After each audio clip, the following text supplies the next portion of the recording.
BAC, Business Angel des cités, c'est le premier fonds d'investissement dédié au développement économique des banlieues. Qu'est-ce que ça veut dire? Ça veut dire qu'en janvier 2008, nous avons levé un premier tour de table.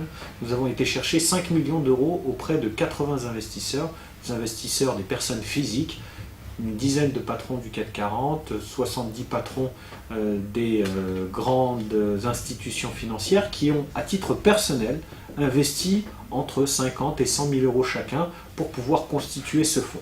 Alors, quel est le métier de ce fonds? Le métier de ce fonds, c'est d'investir, donc de s'associer. Ce n'est pas des dons, ce n'est pas un prêt, c'est de s'associer avec des entrepreneurs qui ont plusieurs particularités. Soit ils sont issus des zones urbaines sensibles, ça veut dire qu'ils y ont grandi, ils y ont vécu durablement.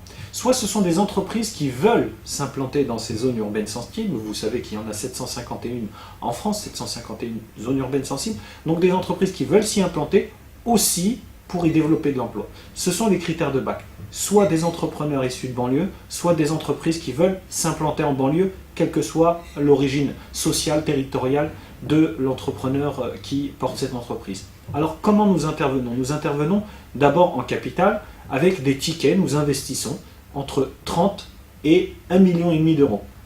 Dans le capital, on ne prête pas, je le redis, c'est très important, on ne prête pas d'argent, nous ne sommes pas banquiers, nous ne donnons pas cet argent, ce n'est pas un don, ce n'est pas un prêt d'honneur, c'est vraiment une association, il y a une prise de risque. Donc on s'associe avec l'entrepreneur et on va l'accompagner. Nous n'avons pas vocation à rester associés avec cet entrepreneur. Généralement, nous restons associés avec lui pour une période de 3 à 7 ans, la moyenne étant 5 ans. Alors pendant cette période d'accompagnement, comment ça va se passer? BAC va apporter un parrain, un mentor, un accompagnateur à cet entrepreneur. Cet accompagnateur va être issu de la communauté des investisseurs. Ça va être un grand patron qui va accepter parce qu'il connaît le métier de l'entreprise, il sait dans quel secteur elle exerce, il connaît très bien et il a l'expérience pour ça. Il connaît aussi beaucoup de gens, il a un carnet d'adresses cet accompagnateur. Donc à l'entrepreneur, qu'est-ce que nous lui offrons? Nous lui offrons une expertise, un accompagnement très pointu pour développer son affaire et nous lui offrons un réseau, un carnet d'adresses, bien sûr pour trouver des fournisseurs, mais aussi pour trouver des clients. Donc voilà, BAC répond à 3 problèmes, l'accès au financement, l'expertise, l'expérience et les réseaux.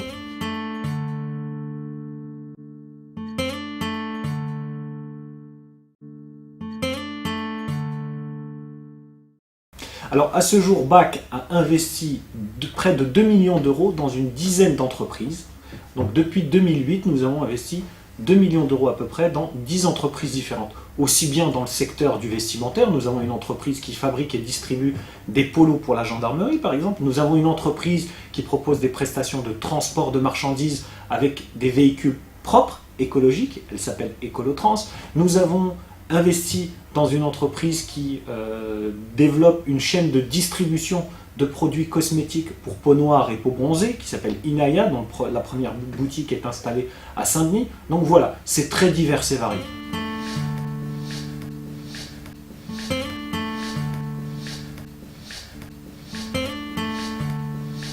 Alors c'est pas parce que nous investissons sur un axe banlieue que nous faisons une sélection au rabais. Nous sélectionnons nos projets, nous en recevons une trentaine par mois, donc il y a un petit peu de tout dans ces projets, il y a ceux qui ne correspondent pas à nos critères, et puis il y a aussi des demandes qui sont un petit peu hors secteur, parce que par exemple nous n'investissons pas dans l'immobilier, nous n'investissons pas dans ces secteurs-là. Sur 30 dossiers à peu près, nous en avons 8, entre 6 et 8 qui vont être mis à l'étude, c'est-à-dire que nos équipes de chargés d'affaires vont recevoir l'entrepreneur et travailler à fond dans le dossier, et puis sur ces 8, il y en a peut-être 2 ou 3 qui iront jusqu'au comité d'investissement pour une présentation définitive. Voilà un petit peu les ratios. Nous sommes sur les ratios du secteur, c'est-à-dire à peu près 10% de retenue. C'est beaucoup, c'est pas beaucoup, mais la sélection est rude. Nous voulons d'abord investir sur des projets qui marchent, parce que pour que le développement soit durable, il doit être rentable. Pour nous, cette rentabilité, c'est un curseur, un indicateur.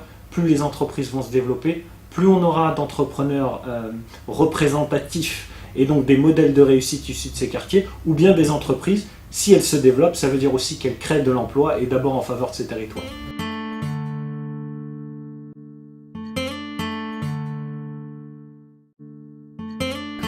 Généralement, les entrepreneurs s'inscrivent sur le site www.scr-bac.fr, scr-bac.fr, ils viennent s'inscrire à ce qu'on appelle un speed business meeting. Ils ont d'abord un petit dossier à remplir, 2 pages. Quel est mon projet, quelle est mon entreprise, qu'est-ce que je propose comme service ou comme produit, quelques chiffres bien évidemment, du passé et de l'avenir. Et puis le jour J, ils viennent soit au siège, parce que c'est organisé mensuellement au siège à Paris, ou quelque part dans les banlieues, ça peut être dans les pépinières, ça peut être avec les chambres de commerce. Ils viennent défendre leur projet pendant 15 minutes. Ils viennent nous exposer leur projet de développement pendant 15 minutes devant l'équipe de BAC. Sont généralement présents aussi des banques partenaires, sont généralement présents aussi des investisseurs, donc certains des grands patrons. Et pendant 15 minutes, l'entrepreneur va défendre sa vision, son projet, va nous expliquer ses besoins financiers aussi. Au bout de ces 15 minutes, on va se séparer et l'entrepreneur aura une réponse de BAC sous 8-10 jours généralement. Alors, 2 options. Ça nous intéresse, on se revoit avec un expert du métier, un expert du secteur d'activité, et là, on va continuer à creuser pour aller jusqu'au bout et aller au comité d'investissement qui se réunit 1 fois par mois. Et si, pour une raison ou pour une autre, ça peut être la taille du projet, ça peut être le profil de l'entrepreneur qui n'est pas en adéquation avec le projet, nous disons non, et bien là, ça s'arrête.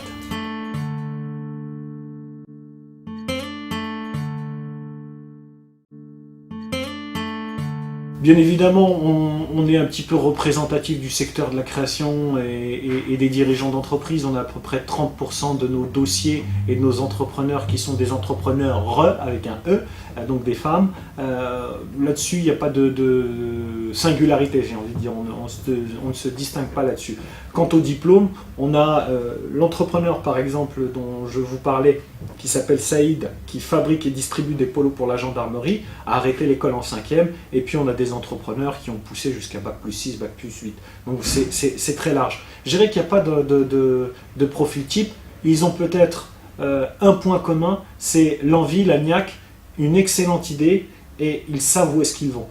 Nul besoin d'avoir fait de grandes études, c'est surtout de savoir, presque envie de dire de savoir compter, d'avoir son petit business model, comme on dit dans la tête, combien ça va me coûter, combien je vais dépenser, combien je marge, donc combien je vais gagner, et accessoirement, combien je vais en vendre.